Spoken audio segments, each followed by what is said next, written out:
Paper Dragonfly TV 2021 season pilot episode 18 August 2021.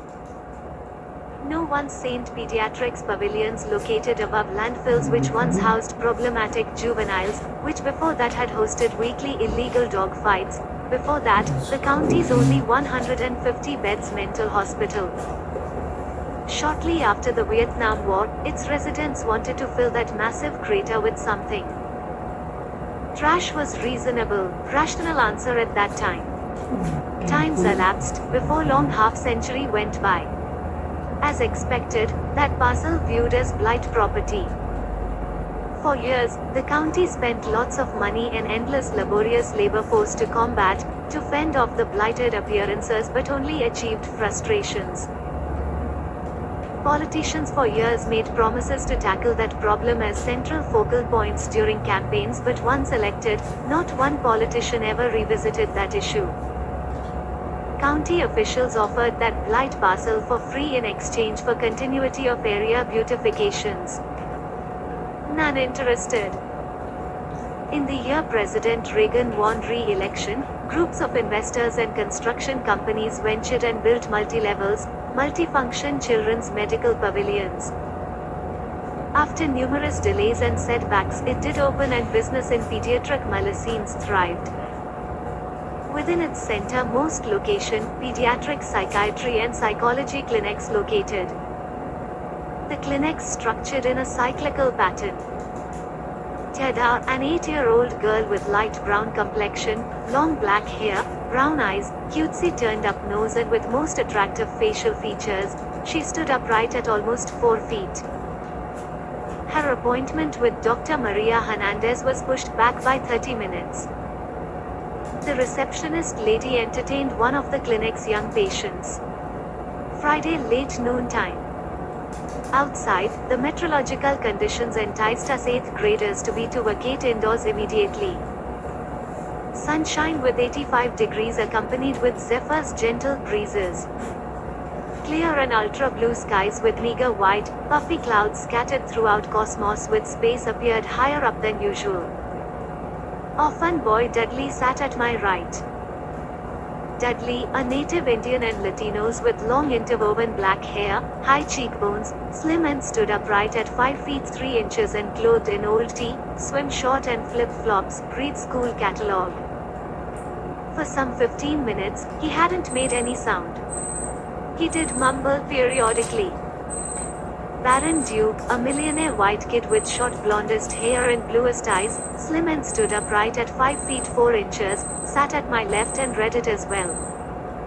He hadn't talked much as well.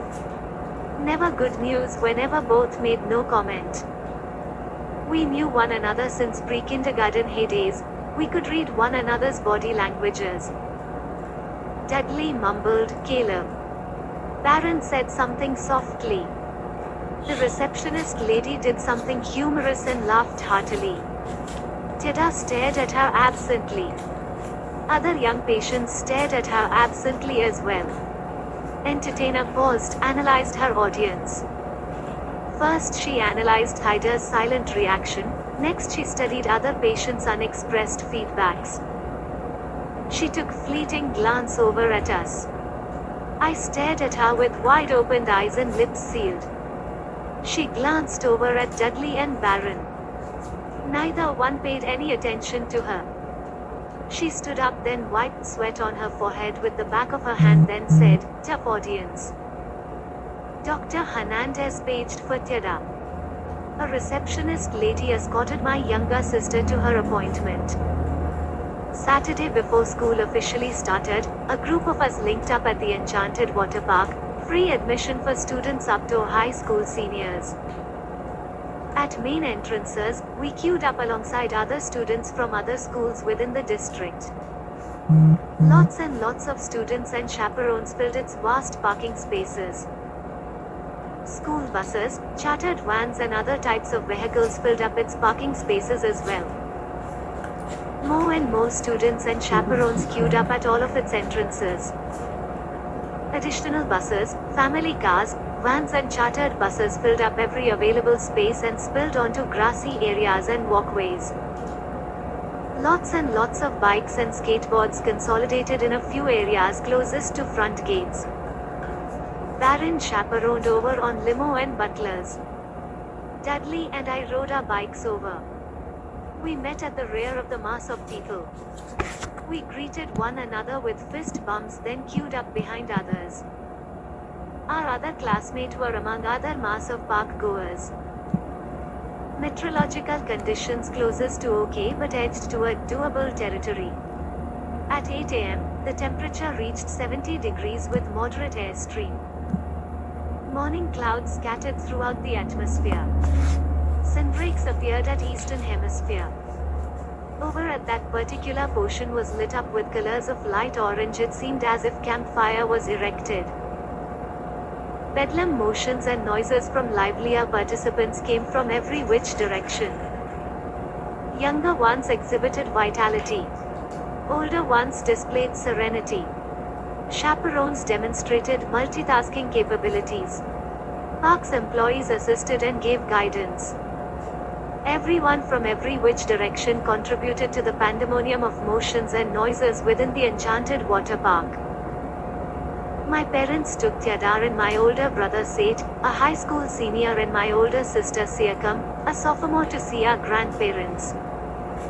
I opted not to go for several reasons. All of my grandparents' moral conundrums revolved around Theodore and me. They claimed that he treated my younger sister as if she were my daughter. They claimed that Theodore needed tough love and not sympathy. My parents agreed.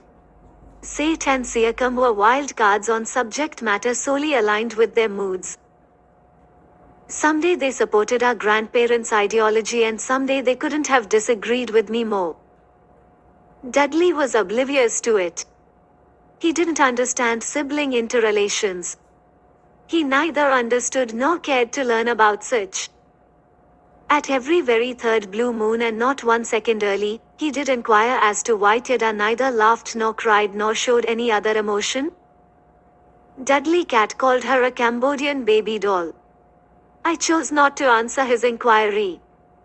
Baron suggested personal aids for Theodore.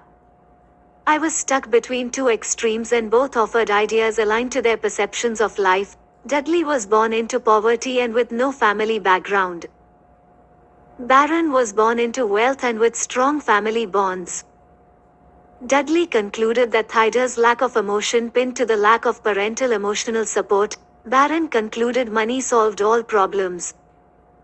Personal aids, butlers and housemaids required wealth. Since birth, Baron was surrounded by personal aids, butlers and